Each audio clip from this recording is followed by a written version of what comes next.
I get it. When you're about to invest in a water chiller for a laser cutter or a CNC engraver, the first thing that pops into your head is, what if this thing can't keep up with my workload and I end up overheating my machine?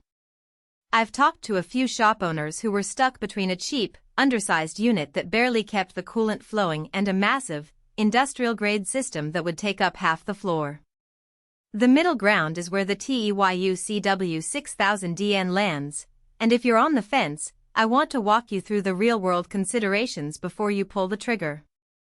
Link is in the description if you want to check the product details on Amazon. First off, the kind of machines this chiller is built for are pretty specific. It's rated for 100W solid-state lasers, 30W 300W fiber lasers, and even up to a 22 kilowatt spindle on a CNC engraver. That tells you the heat load it's expected to handle. In a small fab lab, you might be running a 40W fiber laser for a few hours a day, and the coolant will stay around the 15°C mark without the chiller breaking a sweat. In a larger production environment where a 300W fiber laser runs continuously for 8-hour shifts, the same unit will be pushing its capacity, and you'll notice the temperature plateau a few degrees higher. That's not a failure, it's just the physics of the rating. What I liked about digging into the specs is how the temperature control works. The CW6000DN uses a digital controller with a set point range from 5°C up to 30°C, and you can fine-tune in 0.5°C increments. In practice, that means you can dial it down to keep your laser's crystal or fiber core at a sweet spot that maximizes output power while preventing thermal drift. I saw a shop owner set it to 12°C for a 100W solid-state laser, and he reported a 5% boost in cutting speed because the beam stayed more stable.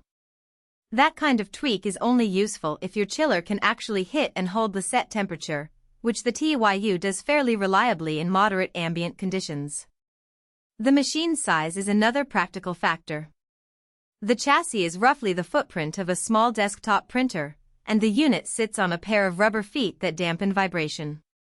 For a typical benchtop laser cutter, you can slide the chiller right under the work area without sacrificing much floor space. However, if you're stacking multiple machines in a tight enclosure, the unit's height about 20 inches means you'll need a little clearance for the hoses and the condensate drain line. I've seen a few users forget that and end up with a cramped setup where the coolant loop gets kinked, causing flow restrictions and temperature spikes. A quick check of the layout before you buy can save you a lot of hassle. Now let's talk about the hidden trade-offs. The CW6000DN is an 8-powered unit at 110V, 60 Hz, which is standard for most US workshops. If you run on a 3-phase line or need a higher voltage for a larger plant, you'll have to add a step-down transformer, which adds cost and a bit of extra noise. Speaking of noise, the compressor does hum at around 55 dB under load. That's louder than a typical desktop fan but quieter than a full-size refrigeration unit. In a quiet studio environment, you might want to place the chiller in a separate room or add acoustic padding. It's not a deal-breaker, but it's something to factor into your workspace planning. One of the strengths that stands out is the multiple alarm protection system. The controller monitors temperature, flow rate, and even the internal pressure of the refrigeration cycle. If any of those parameters go out of range, the unit will flash an alarm and shut down to protect your laser. In a real-world scenario, imagine a hose disconnects after a shift change. Without that alarm, the laser could run dry and suffer costly damage. The alarm gives you a safety net, especially if you're not constantly watching the coolant gauges.